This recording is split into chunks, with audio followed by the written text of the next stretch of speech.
오늘은 디시스 커리큘럼 교재에 따라서 심판하러 오시는 예수님, 심판주, 세상의 종말에 대한 이야기를 하려고 합니다.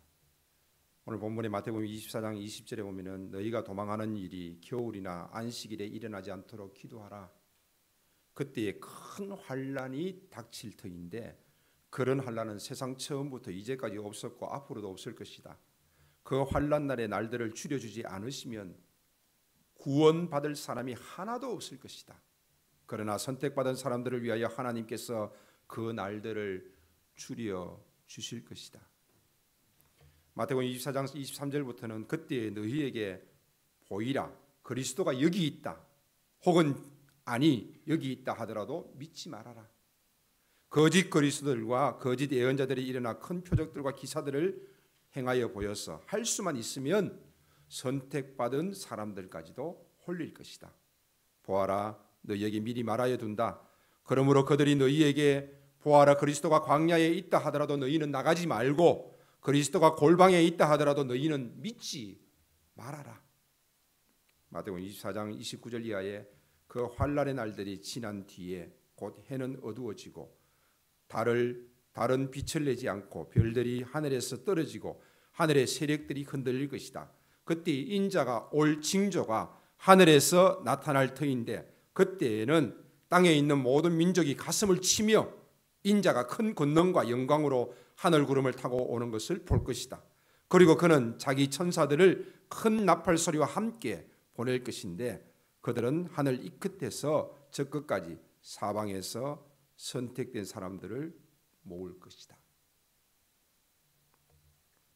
심판주로 오시는 하나님, 우리에게 두려운 존재인가요? 아니면은 반가운 존재인가요? 여러분은 어떻습니까? 세상의 종말이 오고 심판하시는 예수님이 이 땅에 오실 그때가 우리에게는 과연 두려운 것입니까? 아니면은 반가운 것입니까? 묻고 싶습니다. 두려워해야 할 사람들은 두려워하지 않고 있습니다. 이들은 아무 걱정 없이 노아의 때처럼 먹고 마시고 장가가고 시집가고 평상시처럼 지냅니다. 그런데 노아의 홍수 때에 비가 오고 그 비가 온 땅을 가득 채울 그때서야 그들은 비로소 심판이 임했고 죽음이 임했다는 사실을 알게 되어집니다. 왜 이들은 먹고 마시고 장가가고 시집가며 평상시처럼 지내고 있는데 심판을 받습니까? 불법을 행하는 자들, 즉 하나님을 모르는 자들, 하나님 없이 살아가는 자들입니다. 그러한 그들은 두려워해야 할 때를 두려워하지 않고 노아의 때처럼 지내다가 결국은 멸망을 받게 되어집니다. 심판을 받게 되어집니다. 두려워하지 않아도 될 사람들은 어떤 사람들입니까? 하나님을 아는 자들입니다. 하나님의 은혜를 입은 자들입니다. 22절에서는 선택받은 사람들이라고 말씀하고 있습니다. 하나님의 은혜를 입고 선택받은 자들은 심판 때에 두려워할 필요가 없습니다. 여러분들 예수를 믿고 하나님을 알고 신앙생활을 하는데 심판의 날이 두렵습니까? 어릴 적에 우리가 배웠던 찬양곡 중에 이런 곡이 있습니다. 심판이 나에게 없네, 주의 피는 내 죄 가리네, 예수님 날 위해 돌아가셨으니 심판이 나에게 없네. 그렇습니다. 예수를 믿는 자에게는 심판이 없습니다. 주의 피가 내 죄를 가립니다. 예수님 날 위해 돌아가셨으니 심판이 나에게 없다라는 것입니다. 선택된 자에게는, 하나님의 은혜를 입은 자에게는 죄에 대한 심판이 없습니다. 그 죄에 대한 형벌을 예수님께서 십자가에 다 지고 가셨기 때문입니다.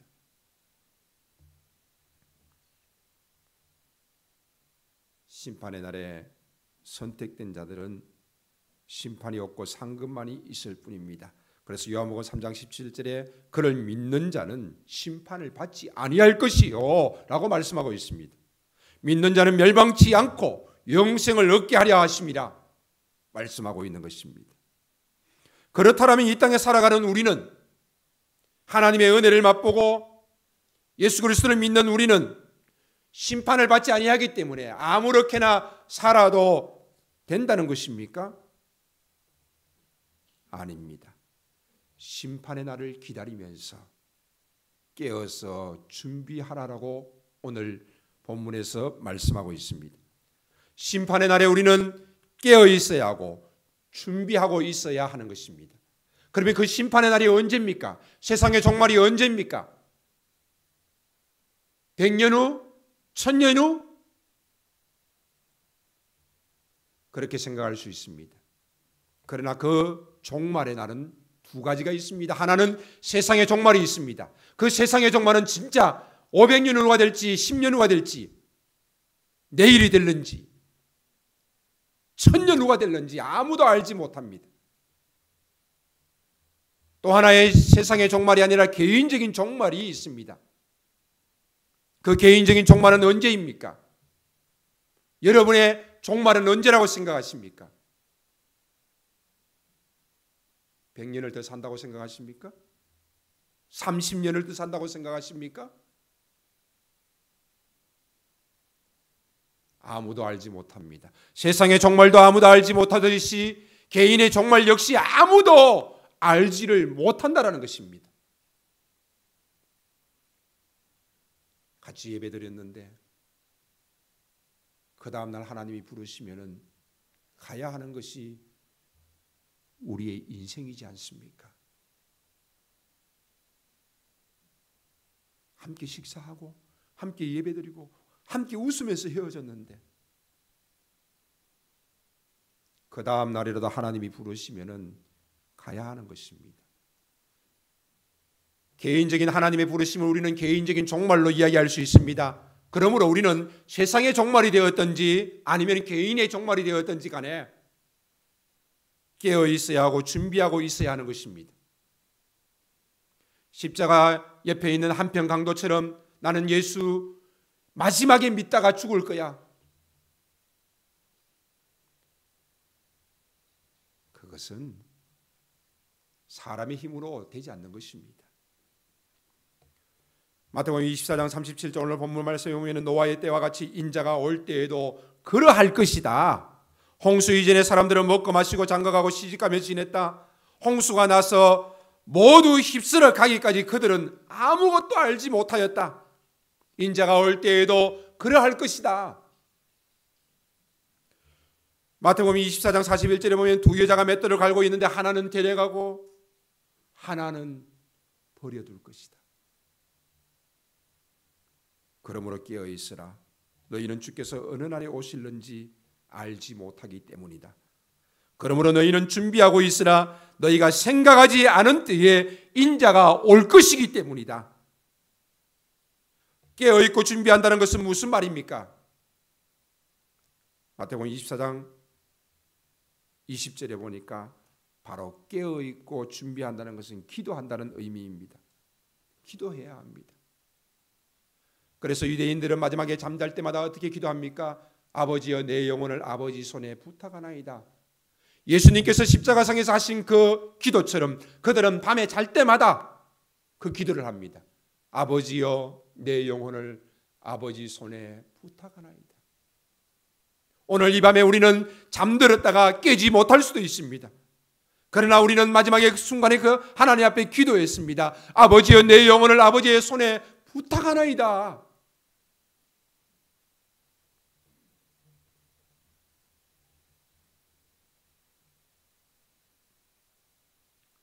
거짓 그리스도가 여기 있다 저기 있다. 거짓 교사들이 세상을 속이는 징조가 나타납니다.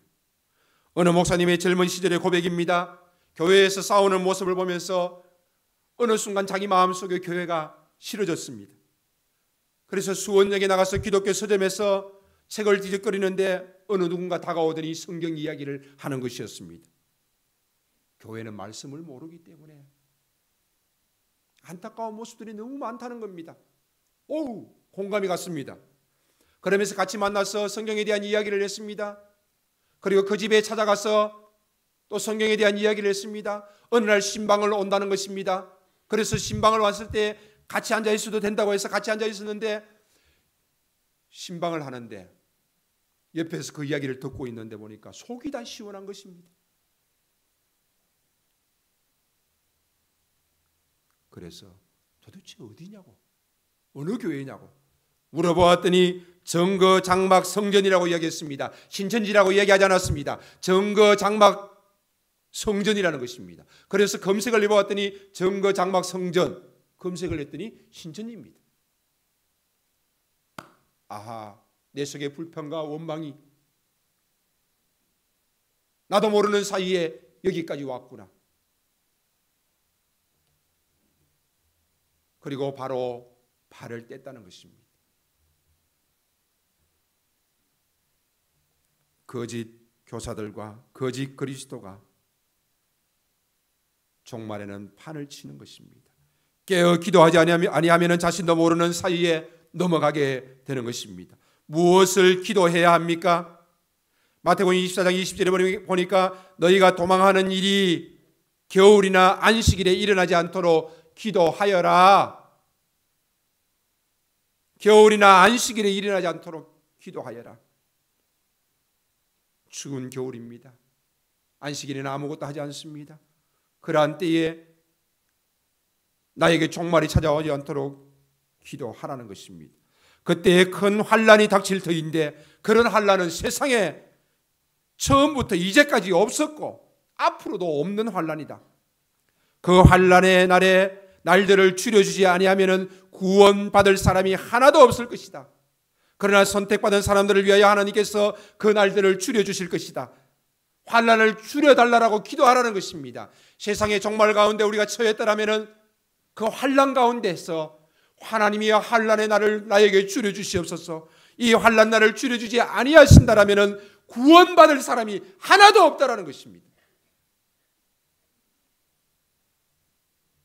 맷돌을 갈다가 하나님의 부름을 받고 올라가면 좋을 것인데 또 그 중에서 남아있는 자들이 있습니다. 그들은 환난을 거쳐서 하나님의 영광에 참여합니다. 그 환난 날은 구원받을 사람이 하나도 없다는 것입니다. 그것을 줄여주지 아니하면 안 된다는 것입니다. 그래서 환난 날을 줄여달라는 것입니다. 선택받은 사람들을 위하여서 하나님께서는 그 환난 날을 줄여주실 것이라고 약속하고 있습니다. 세상의 종말 가운데 믿음이 좋아서 하나님의 부름을 받고 맷돌을 갈다가 올라간다라면 다행이지만은 아직도 우리의 믿음이 연약하여서 환난을 거쳐서 하나님 앞에 서게 되어진다라면은 그 환난 날은 견디기 힘든 날들이라는 것입니다. 그러나 이것은 세상의 종말에 대한 이야기입니다. 개인의 종말에도 마찬가지입니다. 개인의 종말 가운데도 환난이 찾아올 수 있습니다. 그 환난 날을 줄여달라고 기도하라는 것입니다. 환난 날을 줄여주지 않으면 구원받을 사람이 하나도 없을 것입니다. 환난 날이라는 것은 무엇을 말합니까? 고통이 심하다는 것입니다. 하나님 너무 공고하여서 너무 아프고 고통스러워서 인생이 너무 힘들어서 주님을 모른다고 부인하지 않게 하옵소서.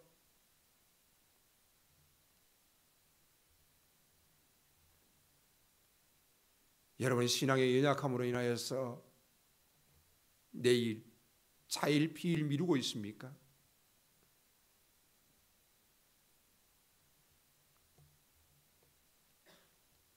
어떤 이들은 인생이 너무 힘들어서 미루고 있습니다. 어떤 이들은 세상이 너무 좋아서 미루고 있습니다. 또 어떤 이들은 미안하고 부끄러워서 미루고 있습니다. 어떠한 모습이 되었든지 간에 여러분의 삶 속에서 환난 날이 다가온다라면은 그 환난 날을 줄여주옵소서 기도하라는 것입니다. 깨어있고 준비한다는 것은 무슨 의미입니까? 깨어있고 준비한다는 것은 자신에게 맡겨진 일을 잘 감당한다는 것입니다. 그래서 오늘 본문에서 맡겨진 일을 잘 감당하는 이들을 신실하고 슬기로운 종이라고 말씀하셨습니다. 맡겨진 일을 잘 감당하는 자들이 바로 깨어 준비하는 자의 모습이 되어지는 것입니다. 우리가 맡겨진 일을 하다가 시험에 드는 경우들이 종종 있습니다. 하지만 시험에 드는 것은 결코 나의 신앙에 유익하지 못합니다. 시험에 들 때마다 말합니다. 상대방의 잘못이다. 상대방의 책임이라고 말합니다. 그러나 시험에 드는 것은 오롯이 나의 책임인 것입니다. 싸우고자 덤비면 피해야 합니다. 아무리 맞는 말이라도 두 번 이상 하게 되어지면 그것은 잘못되어진 것입니다. 일을 하면서 서로 격려해야 합니다. 누가 맞느냐는 것은 그렇게 중요하지 않습니다. 나의 일을 빼앗아가는 사람이 있습니까? 양보하면 됩니다.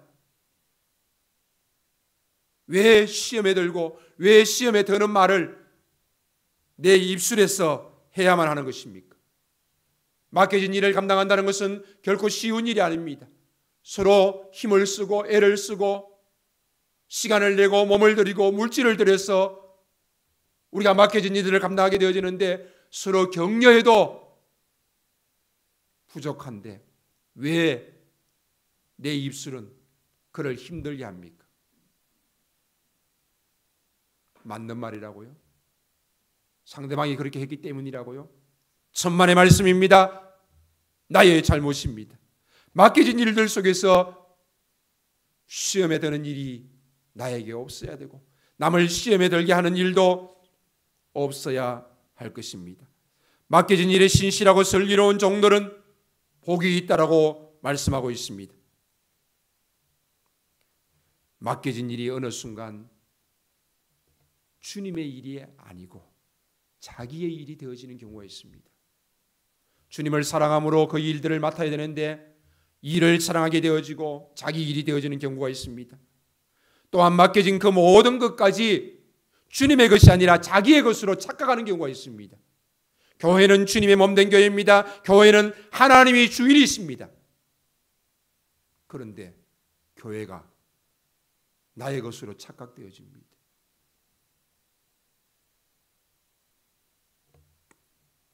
마태복음 20장에 보면 포도원 품꾼의 비유가 나옵니다. 주인은 이들에게 그 포도원을 맡겼습니다. 그러나 이들은 그 맡겨진 포도원을 자신의 것으로 착각합니다. 주인이 보낸 종들을 때리고 죽여버립니다. 주인이 보낸 아들을 보내도 주인이 아들을 보내도 역시 마찬가지 죽여버립니다. 결국 주인이 와서 그들을 심판하게 되어지는 것입니다. 맡겨진 것입니다. 내 것이 아닙니다.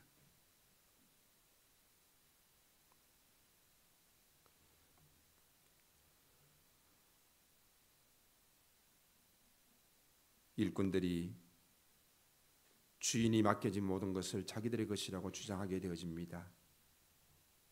우리의 인생에 맡겨진 생명도 주님의 것입니다. 그런데 우리는 나의 생명, 내 인생 이것은 오롯이 내 것이라고 주장합니다. 하나님께서 우리에게 허락하신 시간도 하나님의 것입니다. 우리는 이것을 내 것이라고 주장합니다. 하나님께서 우리에게 맡기신 물질들 하나님의 것인데 우리는 이것을 내 것이라고 말합니다. 하나님께서 맡기신 것들 이것을 우리는 잘 감당해야 될 줄로 믿습니다. 깨어 준비하는 자의 모습은 맡겨진 것들을 잘 감당하는 자입니다. 손을 들이고 발을 들이고 물질을 들이고 그리고 맡겨진 일에 그것을 잘 감당하면서 하나님께 영광을 돌리는 것입니다. 맡겨진 일이 무엇이 있습니까? 교회에서 맡겨진 일이 있습니다. 주의 몸된 교회에서 우리에게 맡겨진 일들이 있습니다.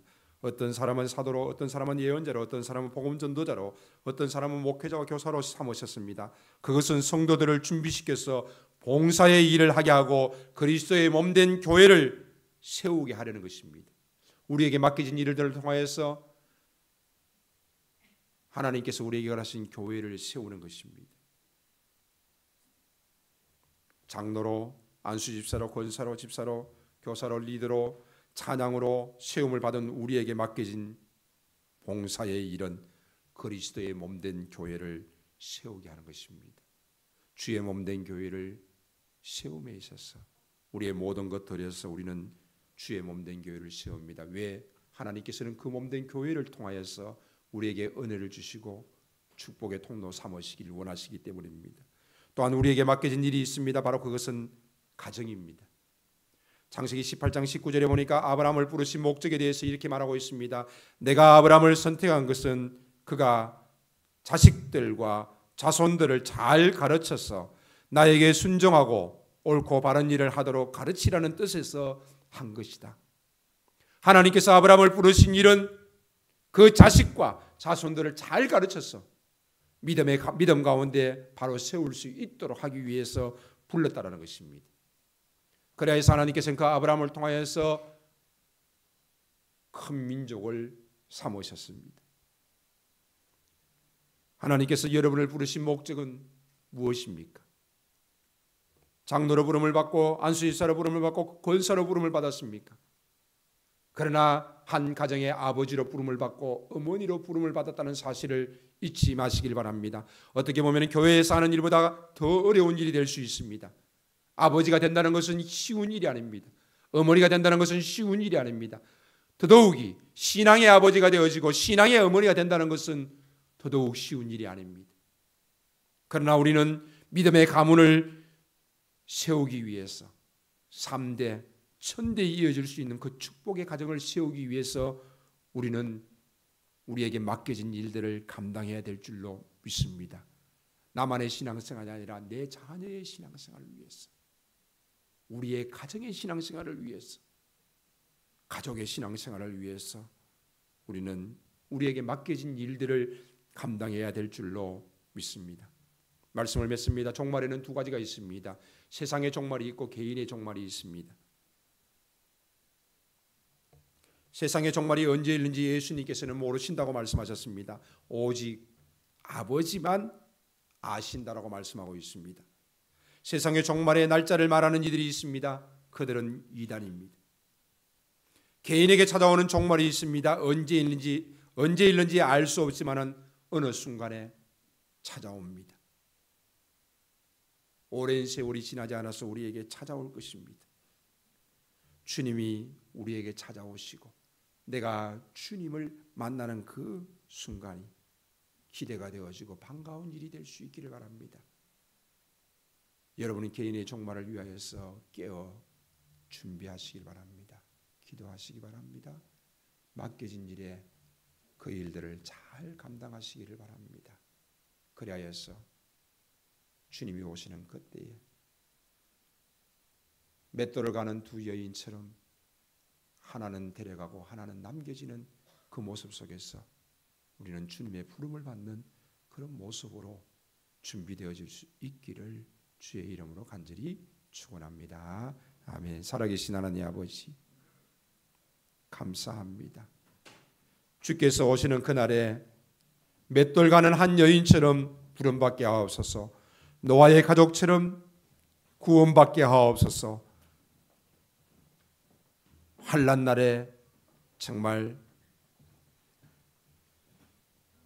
하나님 앞에 기도함으로 서게 하시고 잘 견디게 하시되 힘들고 어려워서 주님을 모른다고 부인하는 모습이 되지 않게 하옵소서. 이 시간도 우리의 연약함을 주여 고백합니다. 주님 오시는 그날 앞에서 더욱더 믿음으로 설 수 있도록 은혜를 다하시고 자자손손이 복을 더하여 주시옵소서. 감사드리며 예수님의 이름으로 기도합니다. 아멘. 하나님의 은혜와 사랑을 진심으로 감사를 드립니다. 우리의 신앙 고백을 통하여서 마라나타 고백하게 하시고 아멘. 주 예수여 오시옵소서 고백하게 하시니 감사합니다. 아멘. 주님 다시 오실 길을 만들게 하시고 십자가를 들고 땅끝까지 갈 수 있도록 역사하여 주시옵소서. 아멘. 우리를 통해서 모든 열방이 주께 돌아오는 역사가 있게 하시되 우리의 가정이 회복되어지며 믿음의 아름다운 가정으로서 가문으로서 3대 이르기까지 천대 이르기까지 이어질 수 있도록 역사하여 주시옵소서. 오늘도 함께 주님을 높이며 찬양하는 주의 사랑하는 모든 권속들을 주의 손에 붙잡으시옵소서. 감사와 영광을 돌리며 예수님의 이름으로 기도하오며 지금은 우리 구주 예수 그리스도의 은혜와 하나님 아버지의 무한하신 사랑하심과 성령 하나님이 함께 하시고 도우시며 인도하시고 교통하시는 역사가 오늘도 깨어 준비하며 기도하고 맡겨진 일에 충성 다하는 주의 사랑하는 모든 권속들 가운데 사랑하는 믿음의 가정 가운데 주의 몸된 교회 위에 특별히 우리 자녀들 가운데 D6 사역 위에 이제로부터 영원토록 함께 있을지어다. 아멘.